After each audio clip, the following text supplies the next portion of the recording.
ये फिल्म सिनेमाघरों में आने से पहले ही लगभग बैन हो गई थी।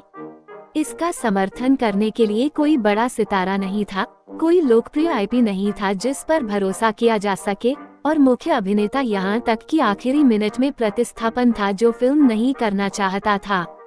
लेकिन किसी को उम्मीद नहीं थी कि यह छोटी सी टीम बॉक्स ऑफिस पर 2.4 बिलियन युआन की बड़ी कमाई करेगी, ताई जियोंग बाओशी के 3 साल के रिकॉर्ड को तोड़ देगी और 2 बिलियन युआन का आंकड़ा तोड़ने वाली पहली चीनी भाषा की फिल्म बन जाएगी।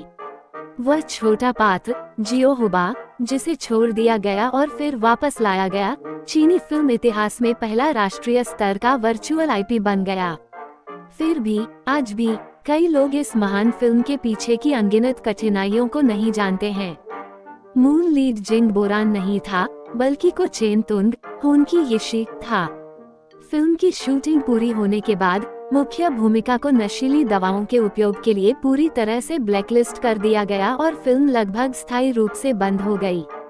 इस घोटाले ने पूरे मनोरंजन उद्योग पड़ा, यहाँ तक कि याओ चेन और तांग वेई को भी मदद के लिए चालक दल द्वारा लाया गया था।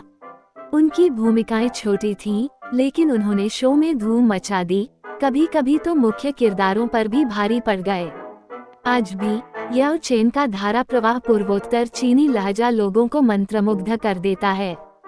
बहुत से लोग सोचते हैं कि हुबा का किरदार प्राचीन पाठ classic of mountains and seas से प्रेरित था, लेकिन वास्तव में निर्देशक का अपना बेटा ही असली प्रेरणा था।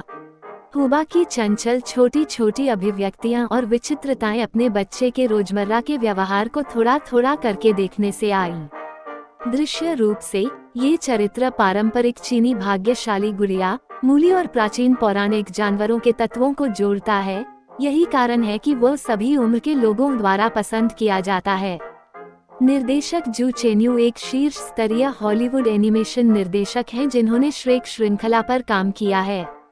उन्होंने अमेरिकी एनिमेशन कहानी कहने और शैली को पारंपरिक चीनी सौंदर्यशास्त्र के साथ मिश्रित किया। 2015 के चीनी फिल्म बाजार को देखते हुए ये फिल्म दृश्य श्रव्य भावों के साथ जो आज भी कायम है। ये फिल्म 35वें हांगकांग फिल्म पुरस्कारों में सर्वश्रेष्ठ चीनी भाषा की फिल्म और 53वें गोल्डन हाउस अवार्ड्स में सर्वश्रेष्ठ दृश्य प्रभावों का पुरस्कार जीतने में सफल रही। सर्वश्रेष्ठ कहानी के लिए 16वें चाइना हुबियाओ फिल्म अवार्ड्स में व्यावसायिक सफलता और शानदार समीक्षा दोनों मिली। आइए आज इस काल्पनिक कृति मॉन्स्टर हंट के बारे में गहराई से जानें। अफवाह है, राक्षस दुनिया में तख्तापलट हो गया है। बूढ़े राक्षस राजा को अन्य राक्षसों ने घेर लिया और मार डाला। गर्भवती राक्षस रानी 2 वफादार राक्षस सेवकों की सुरक्षा में अपने अजन्मे बच्चे के साथ भाग निकली। वे मानव संसार में भाग गए, लेकिन नए राक्षस राजा की सेना उन्हें जाने देने को तैयार नहीं ने सभी के साथ मिलकर हुबा को बचाने के लिए डैंगजियन टावर में तोड़ दिया। अंतिम लड़ाई के दौरान सबसे बड़ा मोड़ सामने आया। आकर्षक कियानहु बिल्कुल भी इंसान नहीं था, वो मानव त्वचा में छिपा हुआ एक महान राक्षस था। वो वास्तव में नए राक्षस राजा के तख्तापलट के पीछे का मास्टरमाइंड था।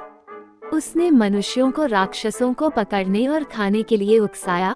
आंशिक रूप से प्रतिद्वंद्वियों को खाने वाले लोग हैं, तब तक हुबा उसके साथ रहना कभी सुरक्षित नहीं होगा।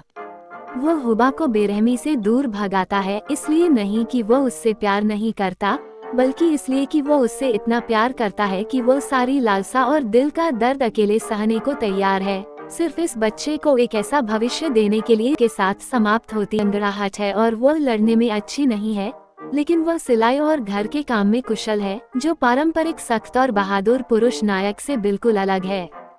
सोंग त्यानिंग की हरकतें हमेशा उसके बचपन के आघात और पहचान के साथ संघर्ष से आकार लेती हैं।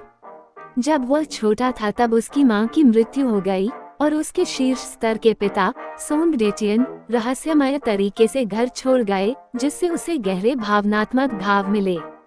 एक विकलांग दाहिने पैर और डरपोक व्यक्तित्व के कारण वह गांव का आसान लक्ष्य बन गया, जिसे कोई भी धक्का दे सकता था। के माध्यम से अपनी योग्यता साबित करने के लिए अपने कौशल पर निर्भर रहना पड़ता था। उसका लालच मूल रूप से इस अस्त व्यस्त दुनिया में खुद को बचाने का एक तरीका था। एंजल हॉल ने उन्हें बताया कि राक्षस दुष्ट थे और उन्होंने कभी इस पर सवाल नहीं उठाया। हुओ शियाओलिन का सोंग तियानयिन के करीब आने का अधिक शुद्ध और दयालु है, जो अपनी धार्मिकता पर गर्व करते हैं। वो अपनी शक्तियों का उपयोग केवल उन लोगों के खिलाफ करता है जो उसके परिवार को चोट पहुंचाते हैं, और वो अपना सारा प्यार सोंग तियानयिन और हुओ शियाओलिन को देता है, जो उसकी देखभाल करते हैं। जब हुबा का पहली बार जन्म हुआ तो उसने किसी भी बच्चे की तरह व्यवहार किया। भूख लगने पर रोता था, खुश होने पर हंसता था, मानवीय नियमों के बारे में पूरी तरह से अनभिज्ञ था। ये आगे बढ़ें। आखिरकार वह सिर्फ एक बच्चा है। झांग दाहिंग अच्छा निकले या बुरा, यह इस बात पर निर्भर करता है कि वो क्या बनना चाहता है। सोंग तियानयिन ने अपनी सुरक्षा के लिए उस पर सख्त रुख अपनाया, जिससे वह वापस राक्षस कबीले में जाने को मजबूर हो गया। सबसे पहले उसने जाने से इनकार कर दिया और रोते हुए सोंग तियानयिन के पास भागा। लेकिन अंत में आंसुओं के साथ वह रार में वास्तव में सभी उम्र के लोगों के लिए परिवार के अनुकूल कोई फिल्म नहीं थी। मॉन्स्टर हंट ने उस कमी को पूरी तरह से भर दिया। बच्चे हुबा की प्यारी और मजेदार हरकतों से आकर्षित हुए। वयस्क कहानी के नीचे परिवार के गहरे विषयों की सराहना कर सकते थे, और बड़े दर्शक आसानी से कथानक का अनुसरण कर सकते थे और अनुभव का आनंद ले सकते थे। मुझे लगता है कि इसीलिए इसने बॉक्स ऑफिस रिकॉर्ड तोड़ दिए। बेशक फिल्म अपनी खामियों के बिना नहीं है। कहानी क्लासिक हॉलीवुड रोड ट्रिप फॉर्मूले का अनुसरण करती है। कथानक में मोड़ और चरित्र विकास काफी पूर्वानुमानित हैं और उनमें पर्याप्त आ जाती हैं। चीनी फैंटेसी फिल्मों की अक्सर सस्ते दिखने वाले प्रभावों के लिए आलोचना की जाती है, लेकिन मॉन्स्टर हंट परिपक्व सीजीआई के साथ साबित करता है कि हम उच्च गुणवत्ता वाले आभासी चरित्र बना सकते हैं और चीनी सिनेमा के औद्योगिकरण के लिए एक नया मानक स्थापित कर सकते हैं। बहुत से लोग कहते हैं कि मॉन्स्टर हंट सिर्फ बच्चों के लिए है, लेकिन वास्तव में यह वयस्कों के मुद्दों के बारे में भी है। इसे दोबारा देखने पर आप हुबा के आंसुओं से प्रभावित हुए बिना नहीं रह सकते, और आप सोंग तियानयिन के विकास से प्रभावित हो जाते हैं, क्योंकि यह वास्तव में मनुष्यों और राक्षसों के बीच किसी काल्पनिक लड़ाई के बारे में नहीं है। ये कुछ ऐसा है जो हम सभी जीवन भर सीखते रहते हैं। कैसे प्यार करें, कैसे पूर्वाग्रह छोड़ें, और इस अपूर्ण दुनिया के साथ कैसे धीरे से रहें। ठीक है, आज के लिए बस इतना ही। साथ बने रहने के लिए धन्यवाद, और मैं अगली बार आपसे मिलने के लिए उत्सुक हूँ। फिर